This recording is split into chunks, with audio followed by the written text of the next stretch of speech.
नमस्कार अमरावती. नांदगाव खंडेश्वर येथे माजी आमदार वीरेंद्र जगताप यांनी शेतकऱ्यांच्या कर्जमाफी प्रक्रियेतील अडचणींवरून सरकारवर टीका केली. सेतू केंद्रे आणि बँकांच्या वारंवार चक्रा थांबवून कर्जमाफी प्रक्रिया सुलभ व पारदर्शक करण्याची मागणी त्यांनी केली. 2007च्या धर्तीवर सर्वसमावेशक कर्जमाफी द्यावी अशी मागणीही त्यांनी केली. कर्जमाफीच्या नोंदींचा सिबिल स्कोअरवर विपरीत परिणाम होणार नाही याची शासनाने हमी द्यावी.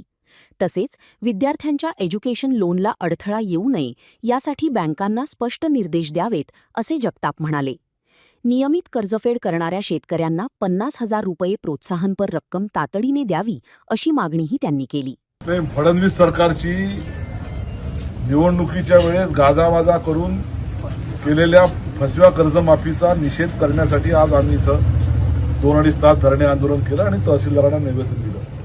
फडणवीसची कर्जमाफी अत्यंत फसवी, अत्यंत नालायक आणि शेतकऱ्यांच्या, विद्यार्थ्यांच्या, त्यांच्या कुटुंबाच्या भविष्याशी खेळणारी ही कर्जमाफी आहे.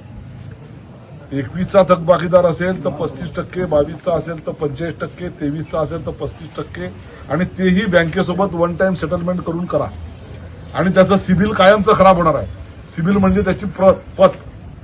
आणि मग त्याच्या मुलाला शैक्षणिक कर्ज, शेतकऱ्याच्या मुलानं इंजिनियर होऊ नये, शेतकऱ्याच्या मुलानं फार्मासिस्ट होऊ नये, शेतकऱ्याच्या मुलानं डॉक्टर होऊ नये अशी परिस्थिती आहे. एकदा सिबिल खराब झालं की कोणतीही बँक त्याला कर्जासाठी उभं करत नाही. आणि म्हणून ह्या फसव्या कर्जमाफीचा निषेध करण्यासाठी आम्ही आज इथे आलो. कार्यकर्त्यांनी जेव्हा माहिती दिली तेव्हा 30 आणि 31 तारखेला नांदगाव तालुक्यामध्ये प्रचंड अतिवृष्टी झाली. 250 ते 300 मिलीमीटर ढगफुटी झाली. त्या ढगफुटीचे नुकसानीचे पंचनामे आजपर्यंत तहसील कार्यालयात कृषी सहाय्यक आणि पटवाऱ्यांनी सादर केले नाही. त्याच्यासाठी तहसीलदार मॅडमनं आज मीटिंग ठेवली आहे. आणि त्या नोटीसमध्ये लिहिलेलं आहे की अशी कोणतीही माहिती एकाही गावाची आली नसल्यामुळं आम्ही कलेक्टर ऑफिसला ती माहिती सादर केलेली नाही.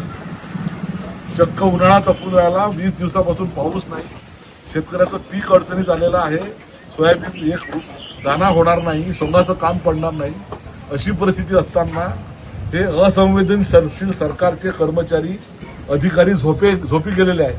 म्हणून झोपी गेलेल्या सरकारला, अधिकाऱ्यांना जागं करण्यासाठी आमचं हे धरणे आंदोलन होतं.